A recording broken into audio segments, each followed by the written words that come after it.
दोस्तों, तो आज हम इस वीडियो में बात करने वाले हैं प्राचीन भारत के इतिहास के बारे में।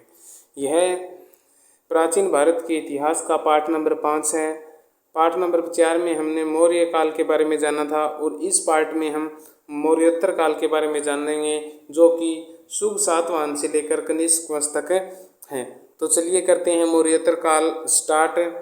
इसका पहला है, मौर्य वंश के अंतिम शासक बृहद्रथ की हत्या कर पुष्यमित्र शुंग ने 1885 ईस्वी पूर्व शुंग वंश की स्थापना की। मौर्य वंश का जो अंतिम शासक था वो था बृहद्रथ। मौर्य वंश का अंतिम शासक था और इसकी हत्या कर दी पुष्यमित्र शुंग ने और शुंग वंश की स्थापना की। आगे है, पुष्यमित्र शुंग ने पाटलिपुत्र के स्थान पर उज्जैनी को अपनी राजधानी बनाया। पहले जो मौर्य काल में पाटलिपुत्र राजधानी हुआ करती थी, फिर शुंग वंश ने अपनी राजधानी उज्जैनी को बना लिया। शुंग के काल में पतंजलि ने अष्टाध्यायी की रचना की। आगे है, शुंग वंश का अंतिम शासक देवभूति था, जिसकी हत्या कर वासुदेव ने कण्व वंश की स्थापना की। जो शुंग वंश का जो अंतिम शासक है वो देवभूति था और इसकी हत्या किसने की?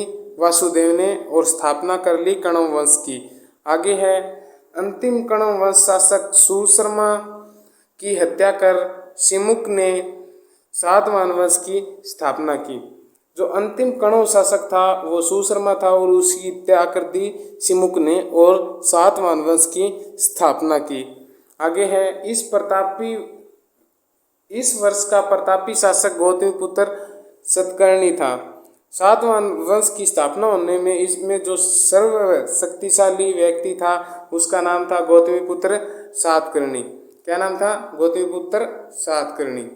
ठीक है, तो आगे हम बात करते हैं, सातवाहन वंश के बाद इक्ष्वाकु वंश तथा चेदी वंश शासन भी आया। चेदी वंश के शासक खोरवाल की जानकारी हाथी गुफा अभिलेख से मिलती है। चेदी वंश की जानकारी हमें किससे मिलती है? चेदी वंश की जो जानकारी है वो हमें हाथी गुफा अभिलेख से मिलती है। आगे है, इसके पश्चात हिंदू यवन शासकों का शासन काल आया, जिन्हें इंडो ग्रीक या हिंदू यवन के नाम से जानते हैं।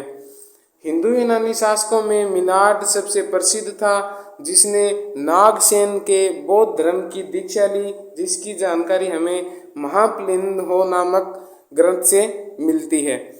आगे है, हिंदू यूनानियों ने ही सबसे पहले भारत में सोने के सिक्के जारी किए थे। तो मेन इम्पोर्टेंट चीज़ है कि भारत में सबसे पहले सोने के सिक्के किसने जारी किए थे? तो हिंदू यूनानियों ने भारत में सबसे पहले क्या सोने के सिक्के जारी किए थे। तो आगे हम पढ़ते हैं, हिंदू यूनानी के पश्चात भारत पर शकों ने, तत्पश्चात कुषाणों ने शासन किया। मतलब कुषाण वंश ने शासन किया और शकों ने हिंदू यूनानी के पश्चात शासन किया। आगे है, कुषाणों का सर्वप्रथम शासक कनिष्क, जिसे द्वितीय अशोक भी कहते थे, वो था कौन? कुषाणों का सर्वप्रथम शासक कनिष्क था, जो बौद्ध धर्म का अनुयायी था। इसके काल में चतुर्थ बौद्ध संधि का आयोजन हुआ और कहाँ पर हुआ? वो हुआ कश्मीर के अंदर। ठीक है, आगे है, कनिष्क ने 78 ईस्वी में राज्यारोहण से शक संवत की शुरुआत की। कनिष्क था, उसने 78 ईस्वी में राज्यारोहण करके शक संवत की शुरुआत की। कनिष्क के दरबार में अश्वमेघ, नागार्जुन और चरक जैसे विद्वान थे।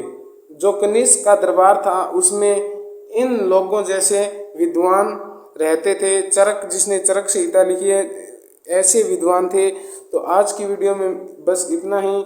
मिलते हैं अगली वीडियो में। अगर वीडियो अच्छा लगा तो वीडियो को कर दें लाइक और चैनल को कर दें सब्सक्राइब।